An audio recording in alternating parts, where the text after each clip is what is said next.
നമസ്കാരം. Raf talks ഫുട്ബോളിലേക്ക് ഏവർക്കും സ്വാഗതം. ഇത്തവണത്തെ ലാലിഗ സീസണിന് ഇപ്പോൾ തുടക്കമായിട്ടുണ്ട്.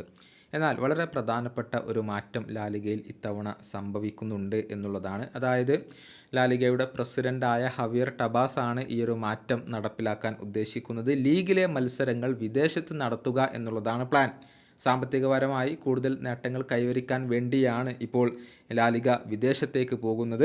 2018 FC ബാഴ്സലോണയും ജിറോണയും തമ്മിലുള്ള ഒരു മത്സരം അമേരിക്കയിൽ വെച്ചുകൊണ്ട് നടത്താൻ ഹവിയർ ടബാസ് ശ്രമിച്ചിരുന്നു. പക്ഷേ അന്ന് അത് ഫലം കണ്ടിരുന്നില്ല. എന്നാൽ അദ്ദേഹം തൻ്റെ തോൽവി സമ്മതിക്കാൻ തയ്യാറായിരുന്നില്ല.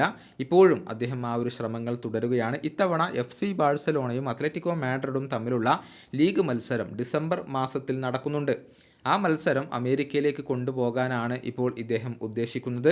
മയാമിയിൽ വെച്ച് ആ മത്സരം നടത്താനാണ് തങ്ങളുടെ പദ്ധതി എന്നുള്ള കാര്യം ലാലിഗ പ്രസിഡന്റ് തന്നെ ഇപ്പോൾ തുറന്നു പറഞ്ഞിട്ടുണ്ട്. ഇതേക്കുറിച്ച് ഹവിയർ ടബാസ് പറഞ്ഞിട്ടുള്ള കാര്യങ്ങൾ ഇങ്ങനെയാണ്: ഞങ്ങളെ മാത്രം ആശ്രയിച്ചു കൊണ്ടല്ല അത് നിലകൊള്ളുന്നത്, ബാക്കിയുള്ളവരും അതിന് സമ്മതം മൂളേണ്ടതുണ്ട്. പക്ഷേ ഈ ആശയം അധികം വൈകാതെ തന്നെ നടപ്പിലാകും. ഒരു കൃത്യമായ സമയം എനിക്ക് തരാൻ കഴിയില്ല, പക്ഷേ ഞങ്ങൾ അതിനു വേണ്ടി ഇപ്പോൾ പ്രവർത്തിച്ചു കൊണ്ടിരിക്കുകയാണ്. നല്ലൊരു തീയതി കണ്ടെത്തേണ്ടതുണ്ട്. മയാമിയിൽ വെച്ച് നടത്താനാണ് ഞങ്ങൾ ഉദ്ദേശിക്കുന്നത്. ഒരു റൗണ്ട് മത്സരങ്ങൾ മുഴുവനായിട്ടും വിദേശത്ത് നടക്കില്ല. ഒരു സീസണിലെ 1-2 മത്സരങ്ങൾ മാത്രമായിരിക്കും വിദേശത്ത് സംഘടിപ്പിക്കുക.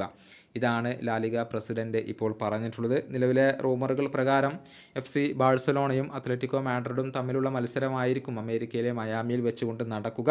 പക്ഷേ ഒഫീഷ്യൽ പ്രഖ്യാപനങ്ങൾ ഇനിയും വരേണ്ടതുണ്ട് എന്നുള്ളതാണ്. അടുത്ത വേൾഡ് കപ്പ് അമേരിക്കയിൽ വെച്ചുകൊണ്ടാണ് നടക്കുന്നത്. അതിന് മുന്നോടിയായി ആ ഒരു മാർക്കറ്റ് പരമാവധി ഉപയോഗപ്പെടുത്തുക എന്ന ലക്ഷ്യത്തോടു കൂടിയാണ് ടബാസ് ഈ ഒരു നീക്കം നടത്തുന്നത്.